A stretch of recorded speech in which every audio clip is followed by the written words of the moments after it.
I call the meeting to order. If you can call the roll, please. Jennifer Harden. Here. Jack Miley. Here. Belinda Grassi. Here. Tom Heck. Here. And Steve Jeffries is absent. We could rise for the pledge, please. I pledge allegiance to the flag of the United States of America and to the republic for which it stands, one nation, under God, indivisible, with liberty and justice for all.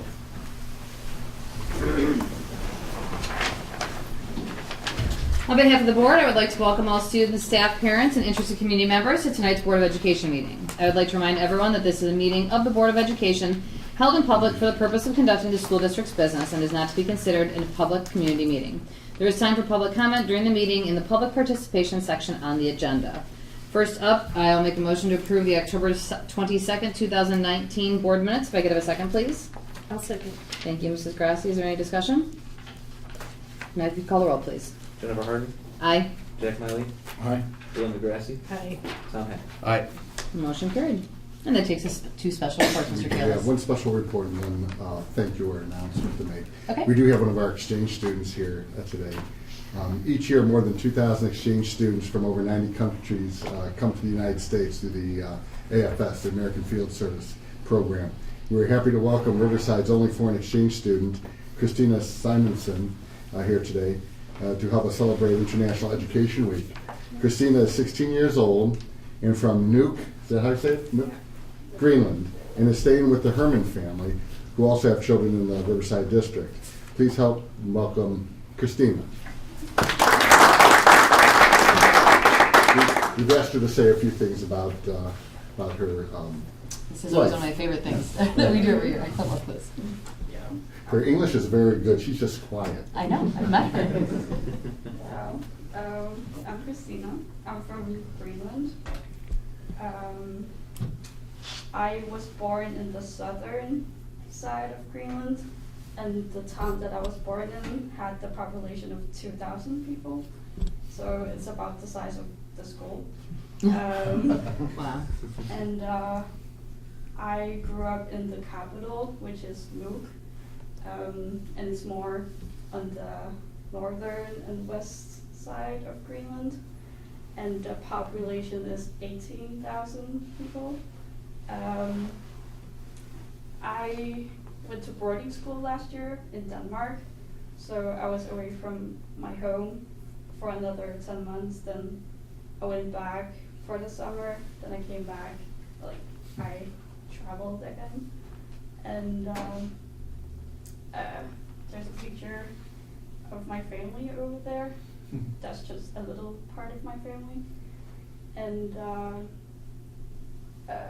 I've been to kind of a lot of places, but not really. I've been to Denmark, Greenland, Norway, and a little bit, or kind of Germany and the Netherlands when I came here.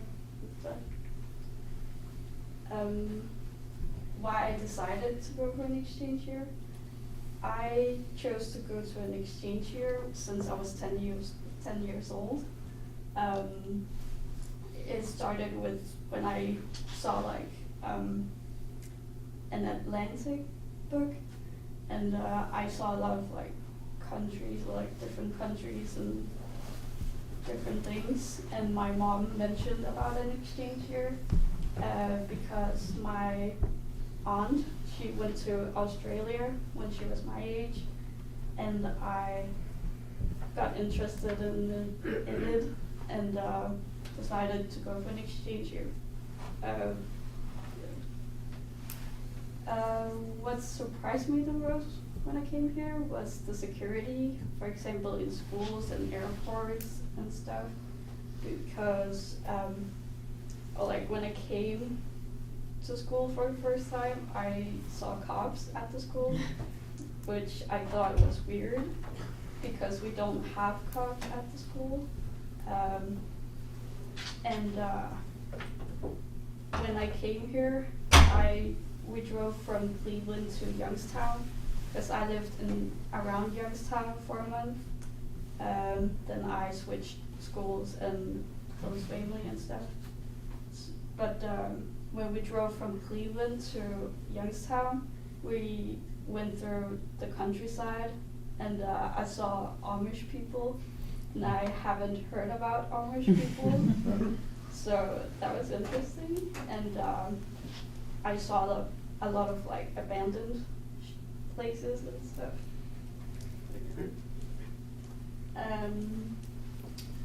My favorite parts of America so far are watching sports. I've been watching a lot of football games since I came here because of my host family, because my host brother is a football player and my host sister is a cheerleader. So I saw a lot of football games. And I went to a baseball game, and I only saw half of it because it started raining.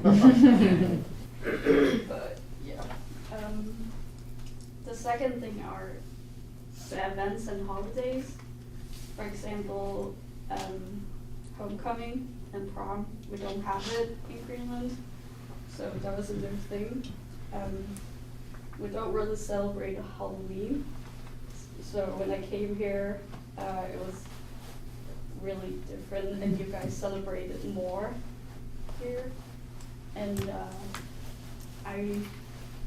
like in Greenland, we don't really have shops or like big malls like you have here. So I really like shopping, so it's great.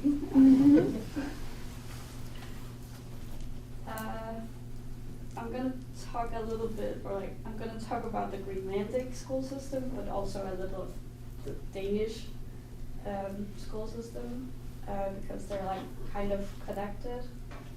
In Greenland, we start first grade, but like we don't have kindergarten or preschool, so we just start at first grade. Before we go to like school, we have daycare and not schools. And we start first grade when we are 6 years old. Then we graduate at 10th grade and we're 60. And the schedule during the week is different every day, or like it's different every single day. The teachers switch and not the students. And we have the same classmates for 10 years unless they switch schools. So we see the same people for 10 years. And when you graduate from school, you could either go to boarding school or do a gap year or start college or do an exchange year. And I always heard about like boarding school from my cousin, because she went to a boarding school in Denmark for 3 years, and she told me a lot about boarding school, so I wanted to experience it. So I went a year earlier than the others. So I didn't graduate at my school, and graduated in the boarding school in Denmark. But in Denmark they have 0 grade, and they graduate at 10th grade, and they're like a year behind, or like they have 1 extra year of school. And in the boarding school, or like I chose to go to boarding school. It wasn't like a punishment or anything. So I chose to go to a boarding school. And the boarding school that I was in, it was like a very small boarding school. In Denmark, they have around 300 boarding schools, and the one that I went to had around 60 students, or like that's the whole school, and it was from 8th to 10th grade. And the English boarding schools, they're like very different from Greenland. They switch for like, you don't have the same students for like years. I mean, it's hard to explain, but yeah. So that's the school system. And Fabulous. and the most asked questions are, is it cold? Yes, it's cold in the winter, but it can be warm in the summer. The temperature could be around from 50 to 60 Fahrenheit. I can't really tell you the exact number because we use Celsius. So yeah, and we have like winter, or like winter starts around September, or like it starts to rain and stuff, and the winter ends around March, I think. So, the other question is Donald Trump trying to buy Greenland. Don't really have any comments about that. Good decision. And the other thing is, can you see the Northern Lights? The Northern Lights comes around November, or like, no, I think it's October or November, and they don't really come that often, but you can see them sometimes. What should I do? But yeah, I have like pictures over there that I took when I walked from my best friend's house to my house, and then I saw the Northern Lights, so I took pictures of it. And there's this, or like when I talked to my best friend about it, or like we were talking about how funny it is because we just go outside and see the Northern Lights, and some people would travel to Greenland and see it, but we just see it. The last question is like, what languages I speak. I can fluently speak Greenlandic, Danish, and English. And when I went to school in Greenland, they taught Greenlandic and Danish in 1st grade, then English in 4th grade. But they changed I think 2 years ago, so you have all of those 3 languages at 1st grade. Wow. So, the fruits in Greenland are like the traditional foods are mostly made out of like fish, reindeer, and seals, and some birds.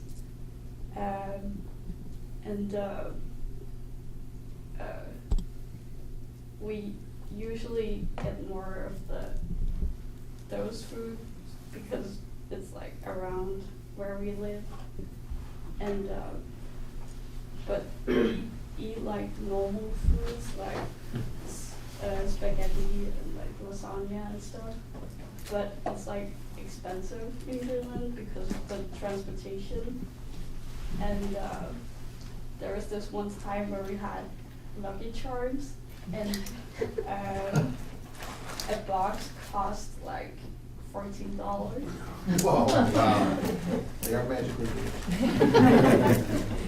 Yeah.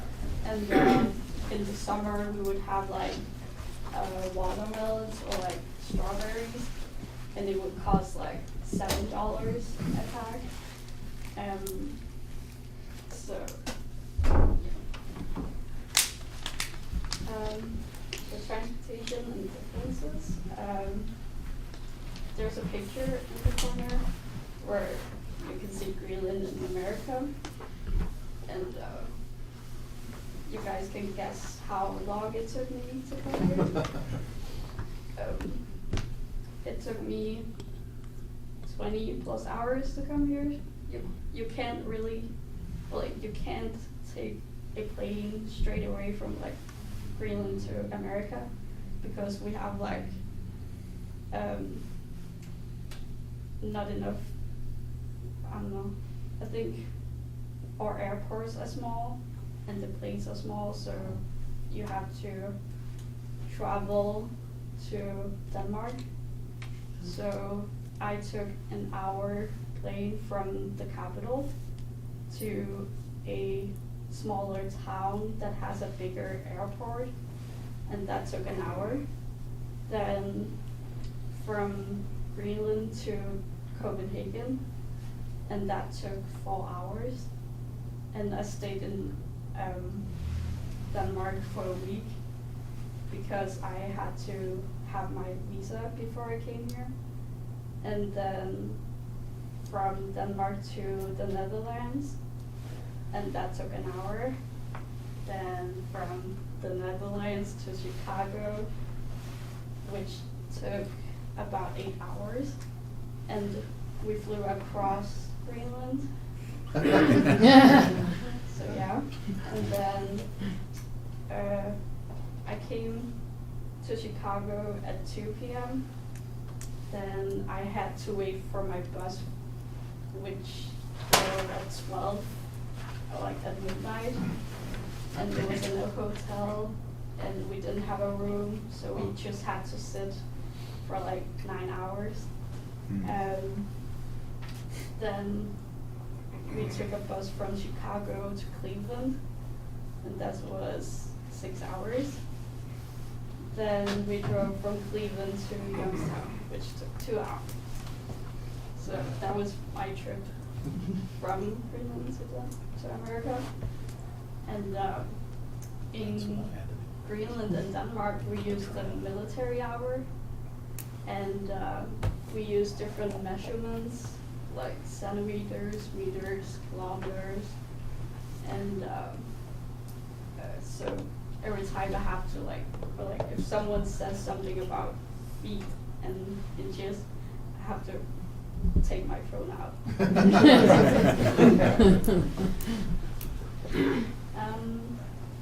The population of Greenland is 56,000 people, which is almost the same population as Paysville. But the Paysville's population is 47,000 people.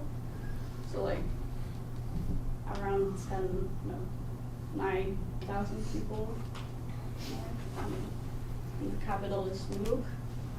And 85% of Greenland is covered in glaciers, and we don't live in the glaciers. We live around the island, and Greenland is the longest or like largest island in the world. And Greenlandic people originate from Canada. And the currency is Danish kroners. So we don't have our own money. We use the Danish money, and the dollar is 7 Danish kroners. Question? Do you have a question? Sure. So what kind of vocations do people pursue in Greenland? What kind of work? I don't really know, but I mean, there aren't many people that goes to college, but there are like some people that goes to college and they don't like pursue like to be a doctor or anything. It's mostly Danish people that goes to Greenland.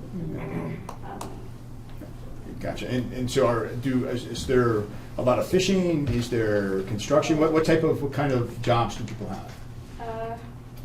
I think fishing is also big in Greenland, and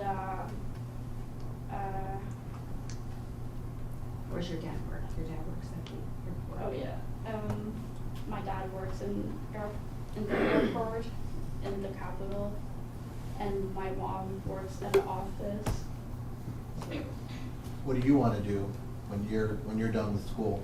I'm not sure yet, but I've been thinking about like being an English teacher. So Do you want to do that abroad, or do you want to go back home to teach? I'd rather go abroad because I don't really want to stay in Greenland because I feel like it's isolating, kind of. So. What's been your favorite food since you got here? Your favorite new thing? We haven't really been out that much, but I guess in like fast food places, it would be Taco Bell. Authentic American food. Good work, Marlo. You want to introduce Mrs. Halsey and Mrs. Herman and Gabby real quickly? Okay. Mrs. Halsey. And I presented in her classes on Friday, so I did like 6 presentations in a day. And Mrs. Halsey manages the Yeah. AFS here at Riverside, and she's also a Spanish teacher. yeah. And this is half of my host family, so my host mom and my host sister. You're the only exchange student here this year? Yeah. Wow. They're looking for homes for, I think, 2 other ones for the next half of the year. Right. We had an exchange student. It was great. It was really great having an exchange student and so welcome here. Do you guys have a lot of tourists in Greenland? Do you get tourists? I know Yeah, like we have like in the summer there would be like a big ship, like a cruise ship that comes to Greenland, and there's like a lot of tourists that comes, mostly in the summer. I was one of those crazy people that traveled to see the Northern Lights. I didn't see them. We missed it. They didn't come out. So. Any other questions? That's awesome. Well, welcome, and we hope you have a great second half of the school year. Great job.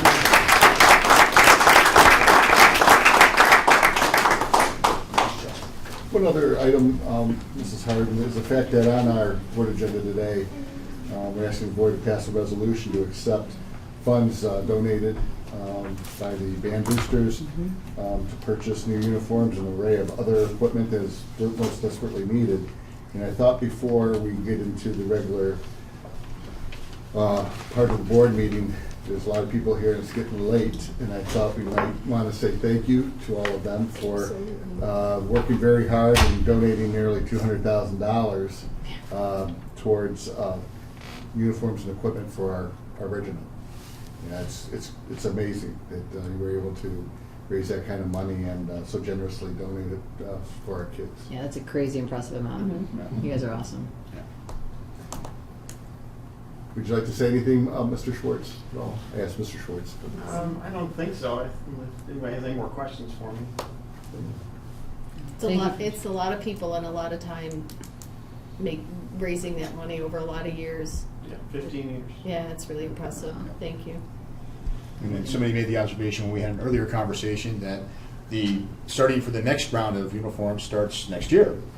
Yeah, starting fundraising and things like that. So it's a never-ending battle. But thank you so much. It really, my son was in the regiment. It was a terrific experience, and part of it is the fact that the band boosters are there backing them up 100%, and it makes for just an outstanding experience for everybody involved. So thank you very much. Thank you. Great job, guys. That concludes our special report. Okay. That takes us then next to old business. If anybody has anything. Okay. How about new business? Okay. Next then is the Board of Education Board of Education Committee and Liaison Reports versus Superintendent's Business Advisory. I did not go to the last meeting. Do you have any updates you want Oh, to give yeah, us? we took a tour of the new elementary schools, and it was really well attended. People were very impressed with the way the school was designed. And I think we're going to have another one sometime in early December, I feel I like. thought so. I'll Yeah, it's on my have to check calendar. It's with another Dr. 7 a.m. Bassett. meeting, I know. Yeah, it was good. It was well attended. Great. All right, curriculum programming and boosters, Mr. Miley. Well, this will be easy. Great. No updates. Super. All right. Finance, audit, personnel, strategic plan, Mrs. Grassi. Sure, we had a meeting last week in the finance committee, and we talked about a number of different topics, one being the 5-year forecast, which Mr. Platko is going to present in just a few minutes, one slide worth. One slideshow. Yeah, we talked about some additional furniture for the new buildings, which is on the agenda this evening. We talked about the joint financing levy, which again is also on the agenda for this evening, and we talked about some options for our tech department that I'm sure we'll be talking about in the future. So those are just the topics that we talked about. We don't have anything else to report, and that's it. Okay, buildings and grounds, operation alumni, Mr. Hack. So I'm pretty close to Jack. We were supposed to have an alumni meeting that got snowed out. And we did not have a buildings and grounds meeting in November. After your last 2 years of buildings and grounds, it's probably Yeah, little a little hiatus, welcome. but I think we'll do one in December, just to kind of wrap up the year and see how things are shaping up for We're Nice. kind of laughing because we were sitting down, we're going obviously through this, and we realized that we didn't have one. Before the board meeting. Yep. That's crazy. Yeah. So A lot of years. We'll square that away in December. We'll have two. We kind of had one. Exactly. Kind of had one last night, showing off the building. Well, that's true. Well, that's true. true. And that's, Good call. and as Mr. Kaler's already mentioned, that, you know, the open house at Riverview was well attended, and it was terrific to show off the school. And next Monday, the 25th, is for Parkside. 6:30 to 8. Yeah. Awesome. All right, policy and legislative, Mrs. Grassi, you have policy as well, right? Yes, so we haven't had a policy or committee meeting, we haven't had any policy updates, which is unusual in such a Actually, long time, so. update from Neola yet either. So I'm gonna guess that the next package is gonna be substantial. Yes, and when I say that, it'll probably arrive tomorrow. Just in time for the holidays. Right. Perfect. All right, that's easy enough. All right, Mr. Kaler, superintendent's report. Okay, I'm going to take a few minutes talking a little bit about the results of our joint financing district levy. You want the clicker? Yeah, sure. Thanks.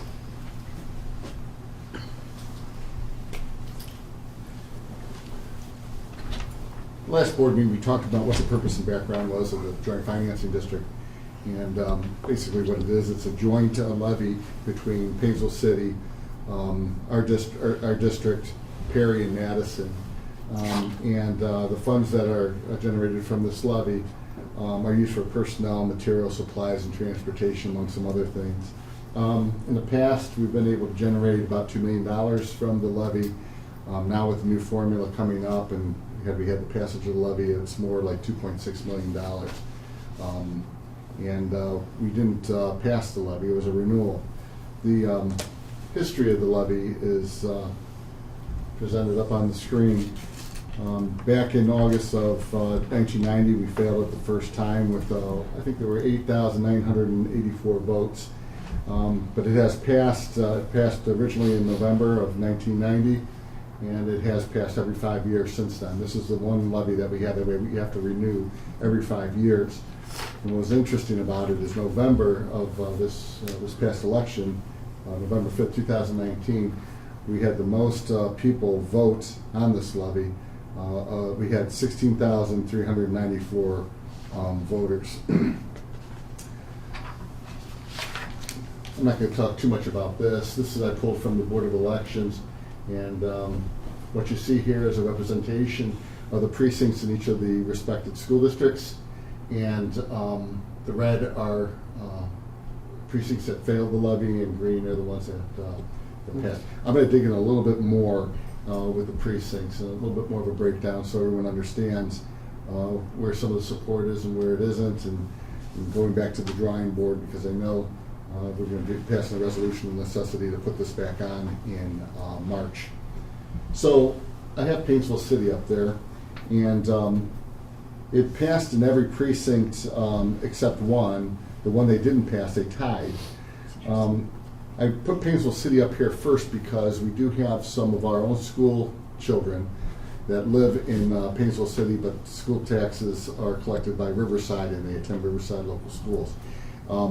That is Painesville City 3B is Liberty Greens. Painesville City A4 is Heisley Park, and we also have an area near Cobblestone, which is Painesville City 4D. Of 11 precincts, 10 passed, like I said, 1 tied. If you look at the passage rates in those 3, Liberty Greens, Heisley Park, and the Cobblestone area, those precincts represent the highest percentage of support for this levy. With 66% in Liberty Greens, Heisley Park, and in Cobblestone was 88. Albeit precinct 4D, the Cobblestone area only had 56 voters, as opposed to 205 in Liberty Green and 201 in Heisley Park. I'm going to pass this out to the board too. I apologize. You really can't see the map, so this is a PowerPoint. And these are the maps. If you want to see more specifically areas and streets. Keep these for your records as well.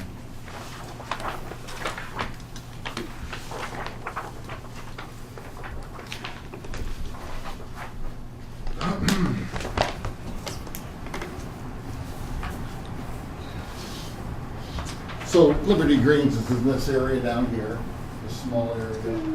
This is Cobblestone, this is Heisley Park. All the rest is Painesville City.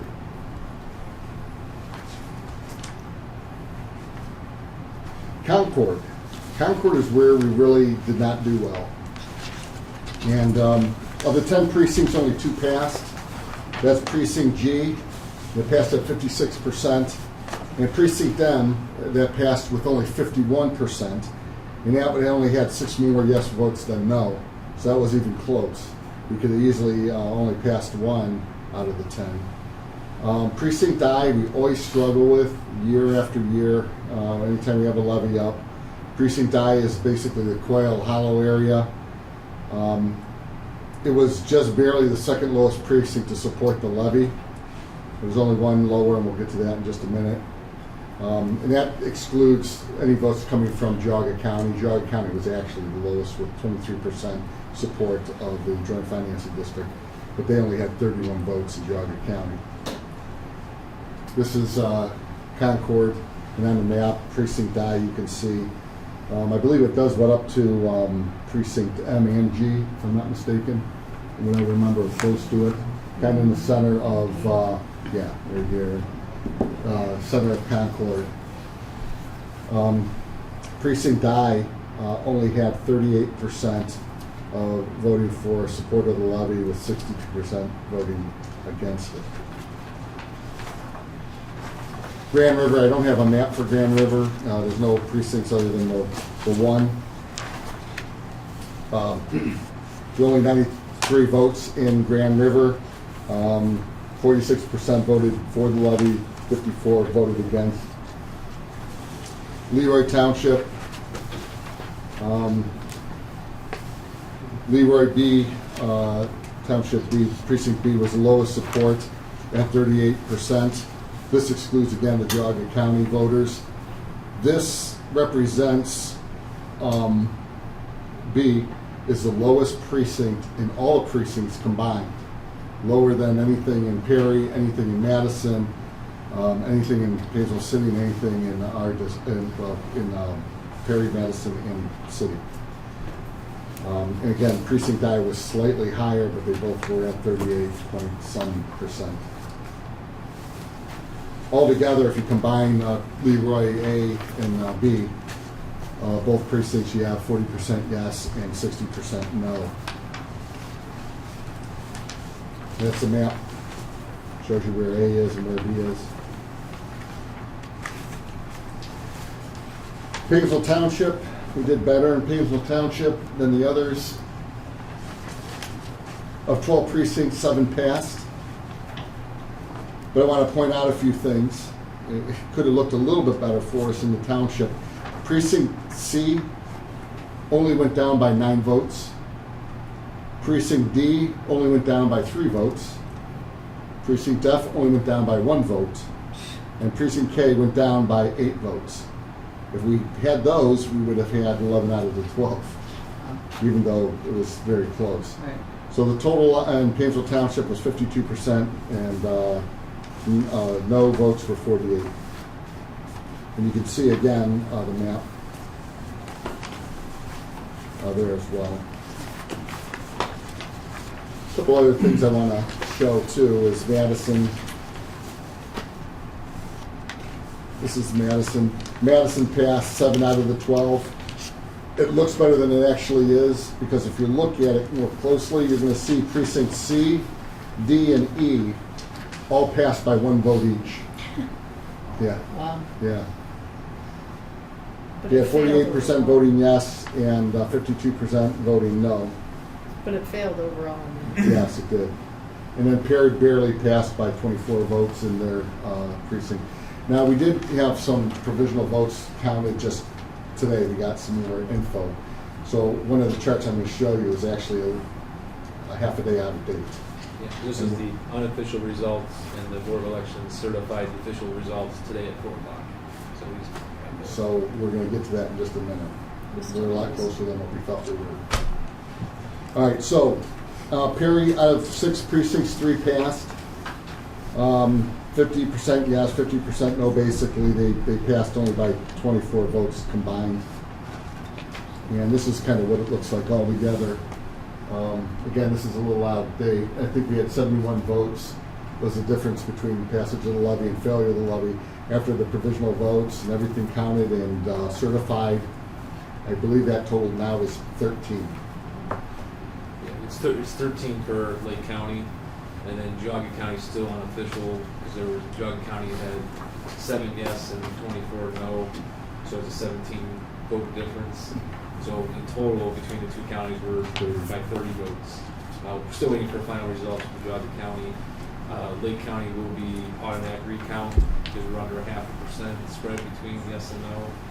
And so, in talking to the Board of Elections yesterday, they said the recount would start next week, and they would certify the recounted votes the following week, the week after Thanksgiving. As the board knows, you're going to find out today that not having this levy in the future after this year would mean close to a $9 million swing to the negative over a 3-4 year period. Mr. Platko will go over the 5-year forecast. This is a renewal, and it is my recommendation, obviously, we have it on the board agenda to put it up in March. And again, it's one of those other things too, at our work session, we decided that it is not time right now to put our bond on in March, that we need to concentrate on these funds that we've used since 1990 that are so critical to our schools, which again represents about $2.6 million a year, and we need to put it back up.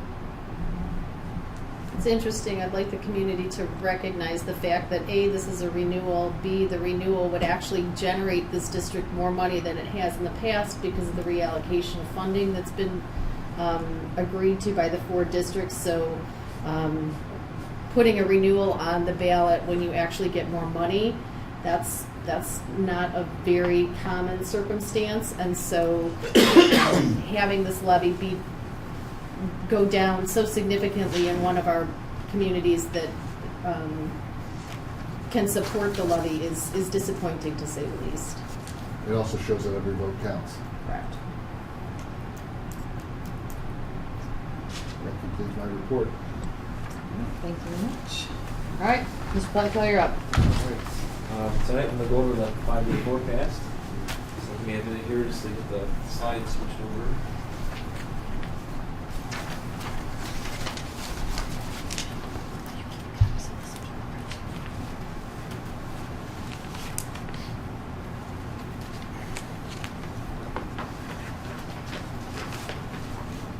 It's a more colorful, small packets. Are there more? Okay. He has one there. Oh. Okay, just a couple quick updates before I go through the 5-year forecast presentation.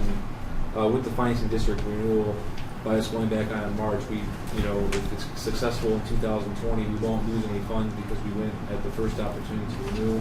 So as long as we end up renewing that at a future election, then those funds, we won't miss any funds, but assuming it doesn't get renewed, and that's what the 5-year forecast is based on that, since we had the failure on this direction. The Attorney General's Office announced another safety grant for this year that they're giving to all school districts, and so we anticipate just over $17,000 this year in safety funds. Dr. Kalis and I are going to work on figuring out where we want to focus spending those funds on this fiscal year. Tonight we do have on the agenda tonight the first resolution to put the Finance and District Levy back on the ballot. We will have we are having a special meeting on Monday at 6 p.m. at Parkside Elementary before the open house to approve the second resolution to get on the ballot for the March 17th election. Construction update, we're still paying invoices on the construction project. Construction crews are still working on punch list items and fixing things that weren't done properly in the buildings and touching up paint and little tweaks here and there. So they're still working on that. I'm hoping in December to do a construction budget update. Things are still where we've been trending in this entire project, so things haven't really changed much. There's a few change orders that are still in the works that the ICON just needs to get everything squared away. And then some of that's coming out of their contingency, so it's not an increase to the construction contract. And we'll probably go over that either next month or in January. And just a quick bond refinancing update. We're finalizing the preliminary official statement with the levy failure. Obviously, we have to tweak some things and adjust some things in that document. That's kind of like our advertising document that goes out to the investors. And then we're working on trying to get ratings call scheduled with Moody's, hopefully in the first week of December, and then pricing the third week of December is what we're looking at. And the transaction will close in 2020. And now for the 5-year forecast. Just some of the stuff is the same slides I put in every time, but since I post these on the website, people might be looking at it for the first time or don't look at it on a regular basis, can refer to these slides just for guidance. ODE puts out a document that helps them understand what the 5-year forecast is and what all line items mean. So I just have the link on there to the website. It's a nice, it's a little bit lengthy to read, but it goes through everything, through all the details of the 5-year forecast and what you should expect to see. The 5-year forecast is based on estimates available, based on information that's currently available. Things will change over time. It's required to be filed with ODE in November and May of each year. It used to be doing October, now it's doing November, which is a good thing because now it's after an election now, because before we had to file the forecast by October 31st. If you had an election the first week of November, the entire forecast could change a week later. The forecast contains 3 years of actual data, so in this case we're now 2017, 18, and 19, and then 5 years of forecasted data, which is 2020, which is the current fiscal year, through 2024. The forecast, make sure you look at the assumptions because that tells a lot of the story too, besides just the numbers on the forecast. And our forecast includes the general fund and the financing district. I forgot to pass out the forecast to you guys. So you guys can have a copy in front of you to refer to, so I'll do that right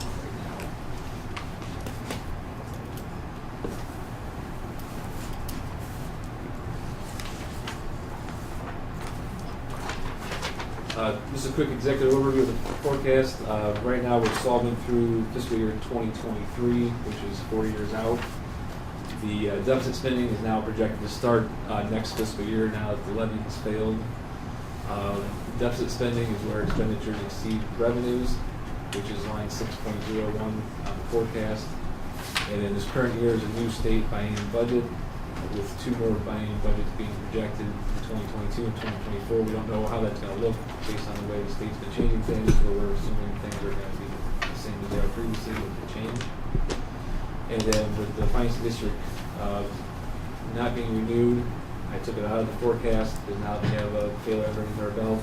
Took it out, and if we pass in March, I'll put it back in for the May update. So if the levy's not renewed again in March, the last collection year would be in calendar year 2020, which is 1/2 of fiscal year 2021.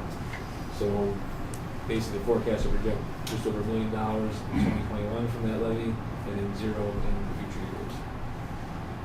So we'll be back on the ballot March 17th, which is also St. Patrick's Day. Not sure why the state decided to put it on St. Patrick's Day, but that's what they did. And then, if the levy's removed at that time, we won't lose on any collection on the levy, and the May update will include those levy results. This is a quick executive overview, just showing our beginning cash balance on the top line, what our projected revenues for each of the 5 years, minus expenditures, getting to our ending balance that we're expected to have. So we're expected to end fiscal year 2020 at $14.5 million, fiscal year 21 at $13.8 million, and then 2022 is the first year we're not collecting the financing district, that puts us at $10.6 million, then 5.8, and then 2024 negative $706,000. Obviously, if the levy's not renewed, we're going to make adjustments to staffing and expenditures and things like that if we need to, but we're not going to focus on that. We're going to focus on getting it back on the ballot, and then once March is come and gone, we'll reassess where we're at that point and decide how to move forward.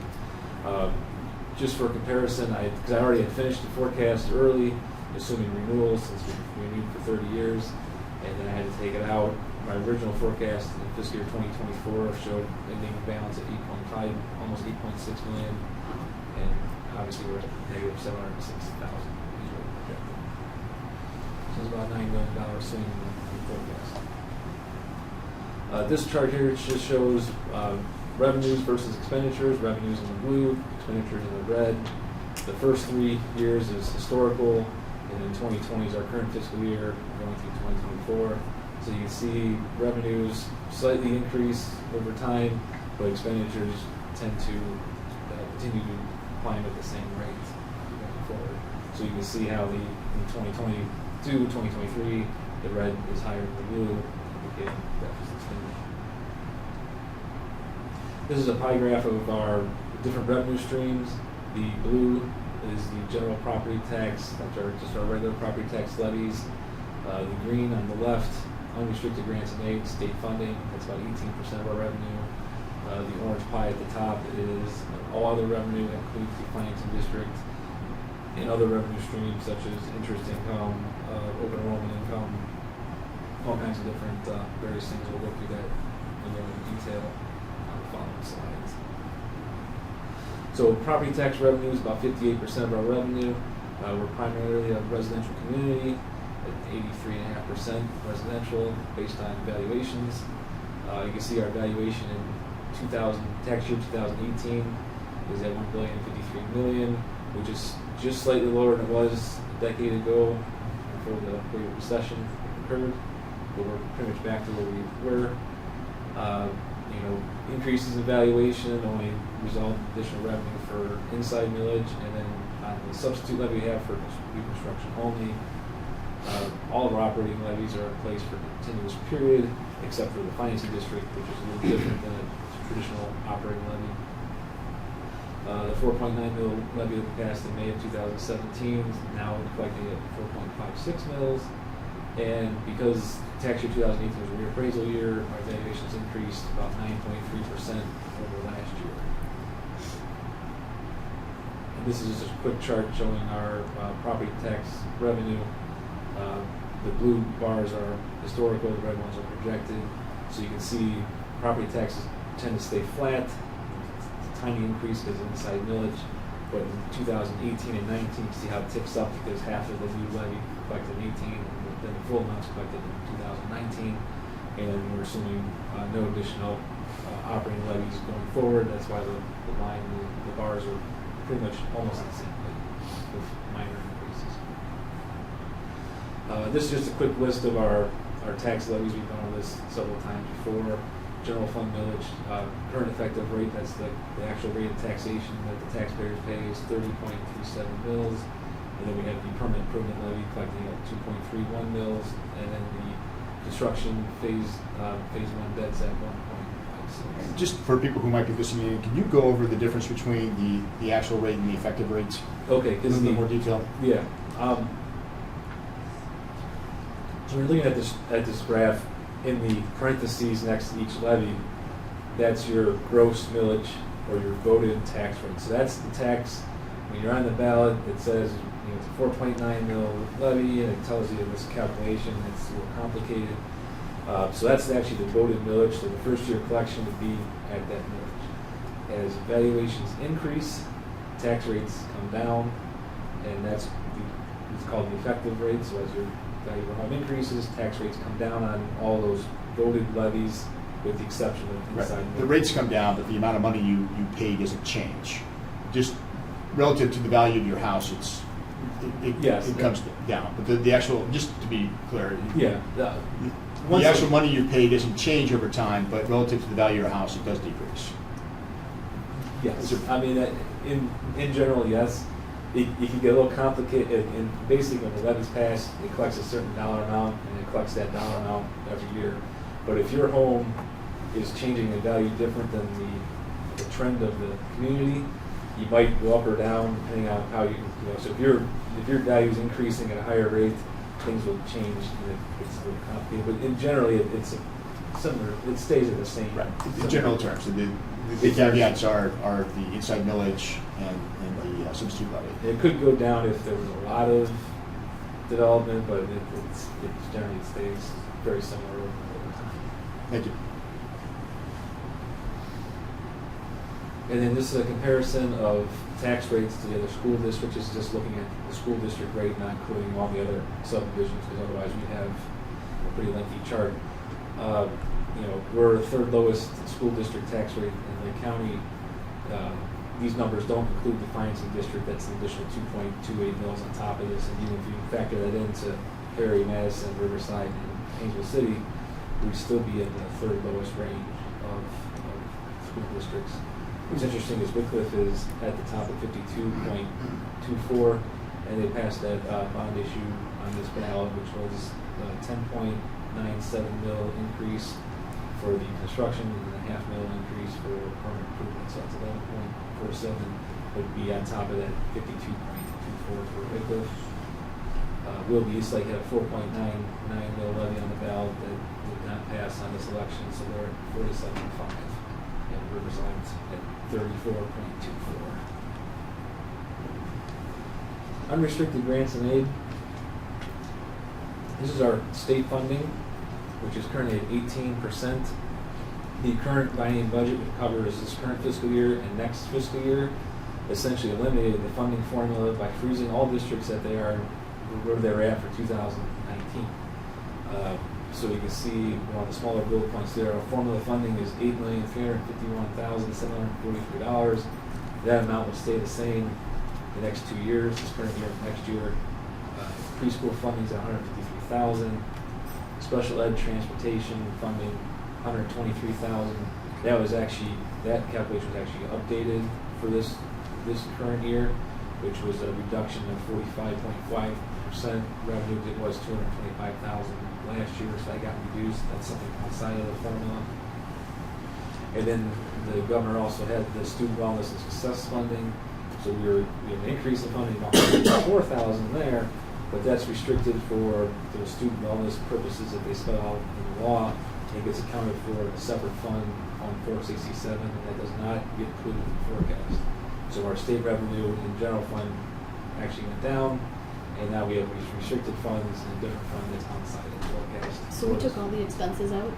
Oh, right, for so that? like we were using The Crossroads. Now, the curveball they threw at us was because it was passed into law, it goes into effect 90 days after the date the governor signed it. So anything before October 17th of this year cannot be charged to the fund. So any program you started at the beginning of the school year through October 16th, you can't use these funds for it. So that was a little bit of a curveball they threw at us, but they didn't tell us that until I think about the 18th of October when they finally mentioned it for the first time that you can't use these funds yet. Very nice. So they like to So they want sometimes, but we're obviously going to utilize those funds. We're allowed to carry funds over. It's not specific to a current year, so we'll get an increase in the second year in the biennium budget.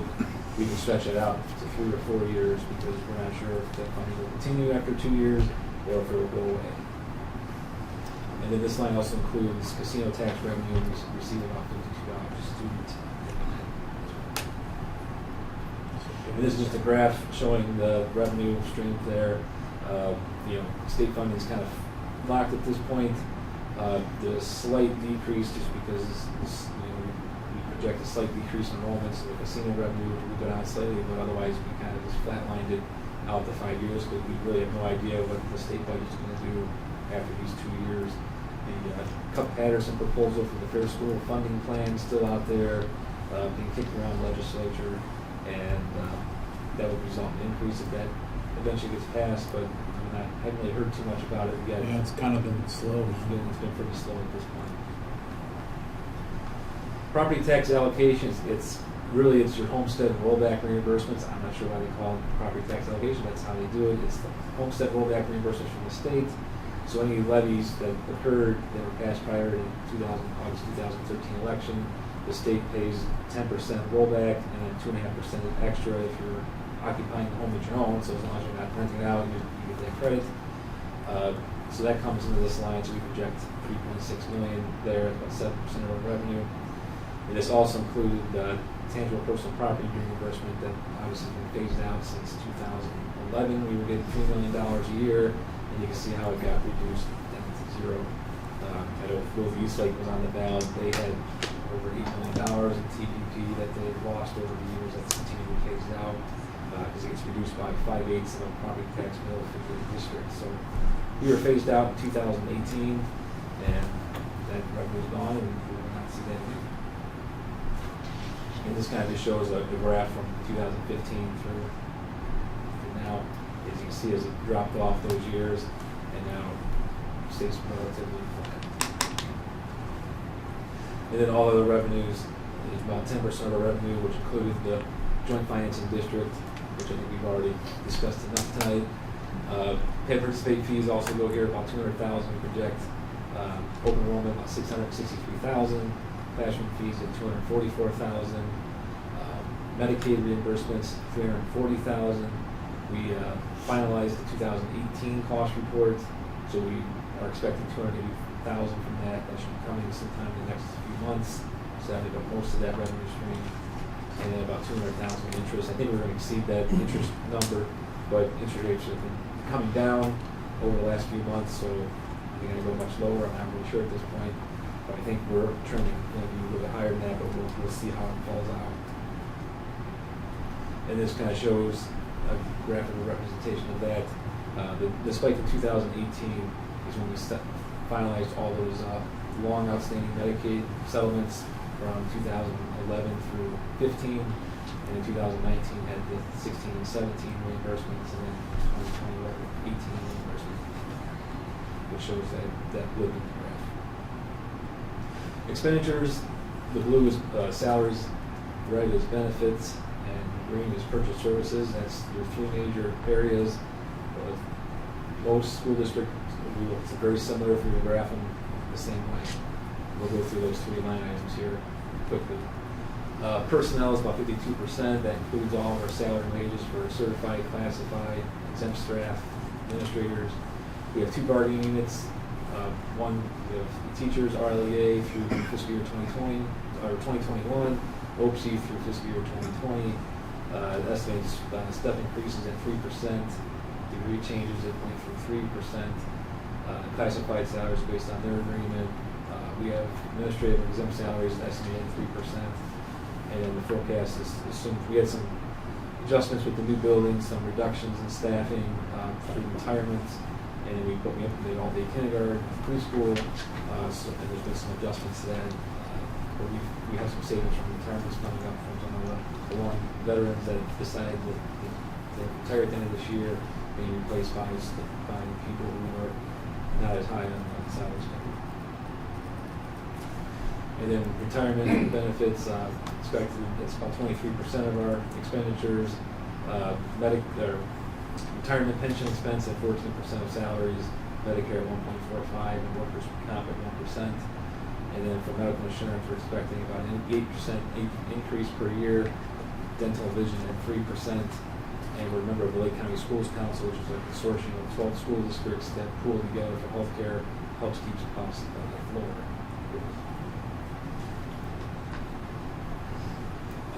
And then purchase services, about 48% of purchase services, which is about 9.7 million, is for tuition-related items. A lot of this stuff is outside of our control, such as community school deductions, charter school deductions, STEM school deductions all included in there, open enrollment out, there's like Ed Choice program and different things like that have funding deducted from us to go elsewhere. And then it also includes, this line also includes remaining 52% is your special education services, utilities, postage, repairs, transportation services, insurance, legal services, and things like that. Looking at ending cash balance here, the guidance I referred to at the very beginning of the presentation, ODE says you should maintain between a 30 and 60 day cash reserve in your balance. So you can see the top 3 years, 17, 18, 19, actual, have the balance is shown there in the number of days. 46, 75, 104. This year, 114. So we're over that 30 to 60 day range. But this is also looking at fiscal year end. Cash flows vary throughout the year, which I'll show on the next page. Typically in January and early February, you hit the lowest cash flow point because of the timing of property tax settlements only come in twice a year. Usually they come around, usually get in advance in mid-February and the final settlement in April, but usually January is our lowest cash area. So you can see on this graph that kind of green line through the middle kind of represents the 60-day cash reserve, so we get close to that amount in January. And obviously, if I chart this out in future years, we will get below that line pretty quickly. So, what could change in the forecast? Financing district renewal is the big wild card right now. That'll be on the ballot in March. Any changes to property tax valuations, we expect valuations to continue to increase. We have a lot of development going on with the homes being built in Fairway Pines, and 257 is the final count there. We also have the former Lamco property over next to Heisley Park. It's called the Encore. I think they're building the model home right now. I believe it's 166 homes going in that development. And then if the funding formula changes going forward with the Cup-Patterson proposal, if that ends up being through, and if there's any changes to open enrollment policies that could affect our open enrollment revenue in the future. And if for expenditures, staffing levels, changes in staffing levels, healthcare premium increases, and changes in purchase services, especially community schools, open enrollment deductions, could vary whether in our favor or not in our favor. So that concludes that. Does anybody have any questions on that? That concludes my report. Thank you very much. That takes us to public participation. Anyone wishing to address the Board of Education will be recognized by the Board President. Speakers are requested to identify themselves and their topic. Comments are limited to 3 minutes. Yes, I'd like to ask a few questions. Dr. Kalis, can this slideshow be found on the website? You can put it on there, or I can make you a copy. Well, I'd like to see it on the website for public's review. You're talking the Oh, joint the slideshow here? Sure. Yeah. Sure. Yeah. Mine and Yes.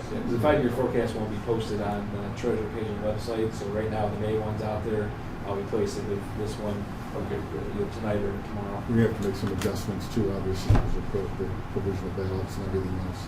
Once we get an accurate count, we'll make the adjustments. So it might slightly be different than what we have today. Okay. Another question I have, I see that the renewal for the financing district, that failed miserably, pretty much at Leroy. Failed in Leroy. They lost their school in Leroy, it was closed. Not sure what results look like in the vicinity of Pale Road, in the vicinity of Haddon, and I'm wondering if that had an impact on the failure of that levy. I wouldn't think so. Oh, go ahead. Likewise, I would, going along that train of thought that Riverview may have passed, Parkside may have passed. If you Do look you at have that data? Or? Yeah, if you look at the redistricting all of Leroy, although they may have lost an elementary school within their area, they all went to a brand new school. Yeah. And Well, and they historically, Historically, they Leroy never supports. Yeah, we even after this levy, we went back and looked at all of our areas, and I think every levy in the last 5 or 6 we years. struggle in Oh, it's Precinct longer. Five, It's longer than Concord, that. and struggle Well, in maybe Leroy it's and been Grand longer. River. It's like forever. But Concord was usually very supportive, and then the operating levy was kind of mixed, and then this one was dramatically no over yes in the Concord. We didn't pass the bond in Leroy either, although it was a little bit better than what it has been in the past. Do you have any reason for why the sentiment changed in the federal this renewal? Of this one, we took quite a beating in Concord. I think there was a lot of anti-tax sentiment out there this time around. We did put out some literature. Typically, we don't put a whole heck of a lot out on a renewal. You know, it's not the district that puts it out; it's our kids committee. But we put out more than the other districts did, and unfortunately, we're the ones that brought it down. Yeah. Well, I feel in the Concord it was a new tax situation that was voted on. This was said it was a renewal at the ballot. That this was a renewal, not a new tax. Yes. So I think there was some distinction said right at the ballot. I think part of what we need to clarify too, even though we didn't do so well in Concord, when you're not passing a levy by 30 votes, you could point to just about anything. Yeah. So we're not going out to the ballot, you know, it's too close. It's too close to call. I just feel that it's the economic environment right now. It's pretty uncertain. Kind of riding on the fence right now, and hate to be in a position like it was 10 years ago. The bottom fell out, and there's a lot of debt that people had acquired.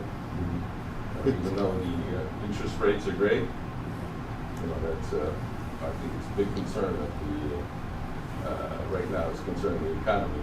It's kind of could teeter either way. We had, I mean, if you look at the numbers, we had over 16,000 votes cast. And again, it's a difference of about 30 votes. We don't have the other ones. They're not certified yet from Geauga County, but it's so close. And it's not a new tax either. I mean, it's a renewal. Typically past renewals. Then we've had this levy on for 30 years. The new allocation, to Mrs. Grassi's point, is we're going to get more out of it with a renewal without any type of increase in tax rate. It's a good deal. That's one of the reasons why we have it back on the agenda. Sure. And it maintains the rollbacks where we end up having to split off the finance district government owned levy. It's going to cost 12.5% more just to get the same dollar amount to the taxpayer because we lose the reimbursement from the state. Have you organized, it's kind of early, but a tentative game plan to get everybody else in the district to start campaigning for this? Because I feel that the education didn't go out to the voters that we would pass this. Like I said, I believe that we put out more, if not the same, that we have in the past. And I can tell you that we did put out more than the other school districts. Yeah. This is the type of levy that, like I said, over the past 30 years, we've been fortunate enough where it has passed. And this time it did just by a small margin. So yes, we are going to put some more information out. We do want people to know, again, it's not a new tax. It's not an increase, it's a renewal. And hopefully they can understand and realize that $2.6 million a year goes a long way for us. Thank you. Thank you. Anybody else? I have two quick questions. First, kind of continuing with what this gentleman was saying about educating the voters about. I went into just cursory knowledge of what this was, and I think if everybody were to look at this 5-year plan, it's kind of scary from a, not a I'm going to have to pay taxes, scary from like what's going to happen to our school district if we do not pass this levy. And it makes me feel sad that basically our district is the reason why this levy didn't pass. It's the Riverside local school district that caused us not to pass this levy. I think it's really important going into it, and I can't tell you guys how to do your job, but just as a recommendation, definitely the voters need to be better educated on it. I think the slide that spoke to me the most was the percentage compared to the other districts, school districts in the surrounding areas, Willoughby, Menor, I can't name them all, Madison, how much they pay, Wickliffe, how much they pay in taxes, and I mean, looking at our school district compared to, I think, and I'm biased, of course, because my son goes to school here, but one of the best school districts in Northeast Ohio, I think. That's why we moved to this area to go to this, to send our son to this school.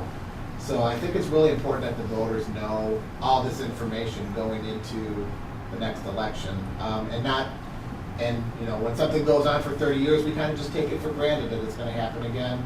I think, as a district, we kind of got burned on this one. But better education for the voters going. The next one is, and I'm not clearly sure, first year being super involved with the band, the marching band, the status of what we're doing with uniforms. I know that there was a significant amount of money that was presented to the board to use for that. Is there going to be a vote or a resolution on that, of how that's going to work? Is that something that's happening tonight? It's on the agenda. It's on the agenda tonight in the consent agenda under finance. And basically the district's gonna issue the purchase order to the vendor for all the uniforms and raincoats with the anticipation of the donation to come in. And then, so that's on tonight, so we'll issue that PO, so it's all together to the vendor in one place, and then Mr. Schwartz will work on coordinating. So is that happening definitely then? We're like getting the uniforms? Once it's approved, once we get, that's the next thing after public Okay, comment. I was confused and I didn't. I don't think the board's gonna turn down the. Right, no, I just want to state that, this is, I've had the honor this year of being the announcer for the marching band, and I got a really good look at marching bands from around the state in local areas, and Riverside, and it's a testament to the leadership of the band and the children within it, is one of the best organized,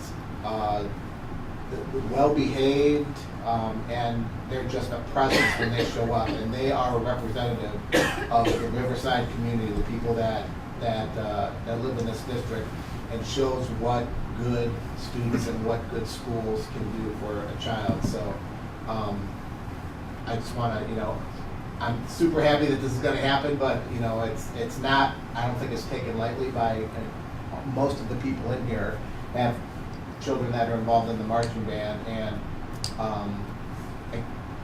it just turned out a great product. Not the music, but music's great, but the purpose of it is turning out great kids. And I just want to throw my 2 cents into why it's great that we're doing this for the kids. So I just wanted to comment on one of the comments you made, and I was looking for your email, Nick. I can't find it in here about like all the things that Riverside did to publicize the joint financing levy. We put it out in the Riverside Reality, I think at least twice. We had it go I have up. the list. You have the list. I didn't have it. Like if you can update us, because I think that's important, because out of any of the districts that had the joint financing levy, we were the only ones that actually publicized it. And I'm going to let Nick update you on what that was. So first things first, the levy is actually, the taxing authority district is the Lake County Educational Service Center. So it's kind of ran by them, and then the 4 districts are the beneficiary of it. So going into September and October, we were kind of looking around to see what the other school districts were doing. We couldn't find anything. Like they were checking their websites, checking their newsletters. I even was in contact with a couple of their communication directors, seeing what they were doing. So we just kind of did our own thing in September, and we posted it on our website, on our homepage, stayed at the top of our homepage for over a month. It was printed in the pipeline, which is mailed to all homes in the district in the last week of October. The levy committee, the kids committee, mailed out postcards with information the last week of October. It was published in the News Herald twice in October. The Riverside Reality, as you mentioned, which is our district e-newsletter that is emailed to parents and well as posted on our website, was sent out to parents and staff on October 18th. We did a blast call and email to all parents in the district the day before the levy, and Mr. Blacko also did several presentations on the levy at some board meetings, most recently October. So it's not like the other school districts were doing these big informational campaigns either. It's just, as mentioned before, there was maybe some anti-tax sentiment in, some of these communities who just saw, an opportunity to vote no on, different types of levies. So And we also have to walk a fine line because the district is now to spend funds to influence elections. So when you see like those, the vote yes on issue, whatever, that's always done by a levy committee. We can't spend funds on that. It's considered legal expenditure. So we're allowed to put out factual information, but we can't put out vote yes or vote no type of things. So always got to walk that fine line of we have our channels, the way the district communicates things. In the levy community, they have their channels, and they did the postcard. It was a joint effort between 3 of the levy committees because Perry doesn't have a levy committee because it's like a power plant. They don't typically have levies there. And so I know they sent out, at least Riverside was supposed to go to every registered voter in the district. And I'm not sure what voters in Painesville and Madison and Perry, but we found out after the election, I think there was 26,000 addresses, but only had 25,000 postcards, 25,000 cards printed. So there was over 1,000 people who didn't get a card, and I'm not sure where that was at. I never got the information, so.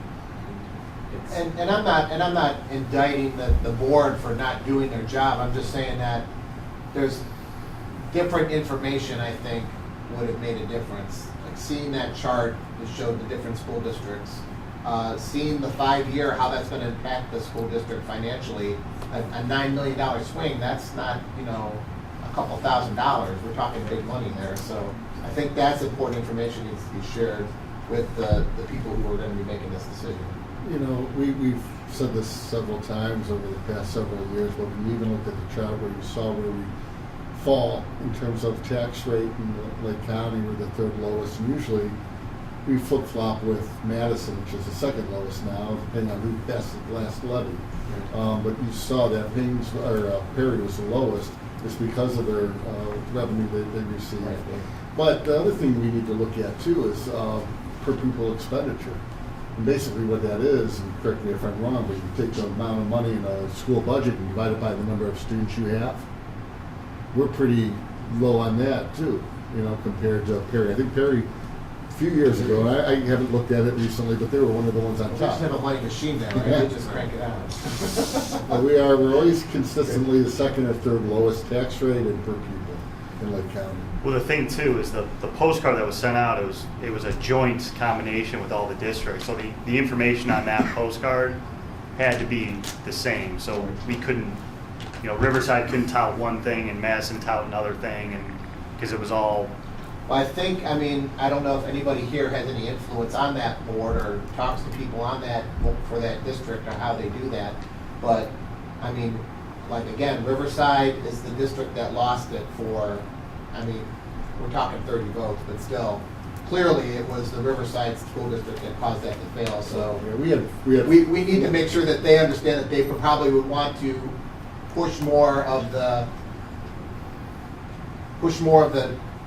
what they're doing to try to promote that into our district. 47.5%, I believe, if I'm not mistaken, voted yes in our district. 48% in Madison and 50% in Perry. But ours is the largest district. It is. Though. It is. Percentage-wise, it's not a big deal, but right for 30, number-wise. Yeah, and you can also, again, if one of the scenarios is who put out the information, we did. Yeah. And if that was the case that caused this thing to fail, then it wasn't Riverside. Numbers wise, yes, I get your drift We on shouldn't it. put anything. But we get for 30 votes, you can point at anything. You can get on the Board of Elections right now and see some people you would think that would go out and vote probably didn't even vote. And maybe it needs to be more of a grassroots of like, getting it out to keep people within the community who can just blow it up on social media and things like that. Because I'm a semi-informed voter, and I did not know how much this impacted the district by us not passing this. I voted for it, but Yeah, we kind of look back and, obviously it's been passed for many years, and we went back and looked and said, okay, we gotta do a much better job to educate the community, because even though it's been around for 30 years, a lot of people don't understand what it is, and it's a complicated levy to explain. It's not just Riverside has a levy on and Riverside's getting the funds. It's a joint levy between the 4 districts, and people start asking, why is it a joint levy? And there's PowerPoints I've done in the past, and information website kind of goes into more detail, but it makes it a little more. It's not a quick, short, easy message to communicate, and it also makes it a little more challenging to put the information out there. thank you for letting me go way over 3 minutes. Thank you. Anybody else? Okay, with that, we'll move to the consent agenda. A consent agenda provides for more efficient use of time. Any board member can remove a consent agenda item to be discussed and voted on individually. First up is finance and audit. Sure, we have a motion to approve the items listed on the finance and audit consent agenda as recommended by the treasurer, items A through M. Do we have a second? A second. Just as a reminder, item F is the band uniforms. That is on here separately, so that donation is listed at $191,904 out of the $219,789 as a total. We'll That's- actually approve the Right. actual donation when we receive the money, but I still want to keep putting that out there because it's pretty awesome. And then we have three other donations that we want to accept. We have a donation from the Village Print Shop to the John R. Williams in birthday cards. We have some funds from the Parkside Elementary to the David R. Baker Scholarship Fund, and some funds from the Riverview Elementary PTO for the David R. Baker Scholarship Fund. So we'd like to thank them for their donations as well. Is there any other discussion on any of these agenda items? Nope. All right, then can we call the roll? Jack Miley, Aye. Belinda Grassi, Aye. Tom Heck, Aye. Jennifer Harden. Aye. Motion carried. So now the band's committed. Mhm. Personnel? Yeah, hold on, I have to get to that page. We have a motion to approve the items listed on the personnel consent agenda as recommended by the superintendent, items A through D. Second. Thank you. Is there any discussion on these 4 items? If not, can we call the roll?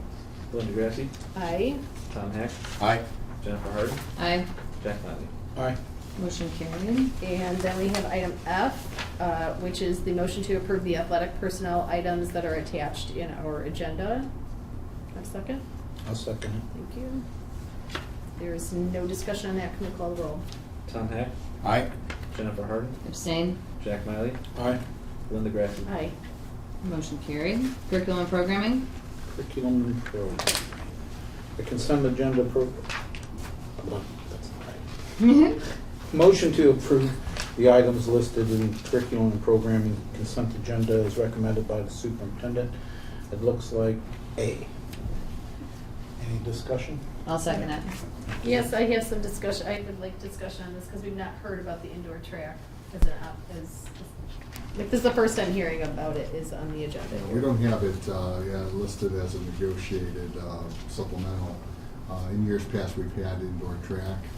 It's been a club sport, and we have a couple of coaches that coach regular track and cross country, and they're willing to work with our kids during the winter months. Does this mean Bless you. we're adding it as a school-sponsored, like, non-club? It's gonna have to be approved by the board, but it's not. It's a club. It's not a. It's a club. Yeah. This is a club? Yes. Yeah. So we're not paying coaches for No. this? Okay, thank you. I was confused. I'm not anymore. Thank Roll. you. All right, Jennifer Harden, Aye. Jack Miley, Aye. Belinda Grassi, Aye. Tom Heck. Aye. Motion carried. Buildings and grounds? Motion to approve the items listed on the buildings and grounds consent agenda, items A through E, as recommended by the superintendent. May I have a second, please? I'll second it. Thank you, Mr. Miley. Is there any discussion? All right, Mr. Becker, can you call the roll, please? Jack Miley, Aye. Linda Grassi, Aye. Tom Heck, Aye. Steve Jeffers is out. Jennifer Harden. Aye. Motion carried. That takes us lastly to the Board of Education update. If anyone has anything? Sure, this Thursday is the Senior Citizen Appreciation Dinner and the Fall Play, so if people would like to come see the Fall Play, that's this weekend. And I wanted to say congratulations, Mr. Hack, for another 4 years on the board, and congratulations to Lori Krasinski, who will be joining us as a new board member. We're very excited to have you in January, and Thank you very much, and congratulations. thank you. It's exciting. And then I had something as well. I was fortunate enough to be able to attend the Veterans Day program here at Riverside, really organized by Jenny Cavell, and she's done that the last 4, 5, 6 years. Every year is outstanding. This year is no exception. And there were, if I had to guess, there were probably close to 40, 45 veterans who attended. And what struck me, it was great from beginning to end. And it capped off by a nice lunch in the gym. But really what impressed me the most was there were about 15 students, maybe a little few more, who actually wrote letters. Some of them wrote letters to their relatives who served, but about half of them or so just wrote letters of gratitude to the veterans in general. And the letters were just incredibly heartfelt. They were well written. The students themselves delivered them. They were poised. They just did an excellent job in presenting themselves and talking about something that was very important to them. And as a veteran and a Riverside graduate, it really made a difference. So I just want to Excellent. congratulate everybody who was associated with that. It was a terrific event.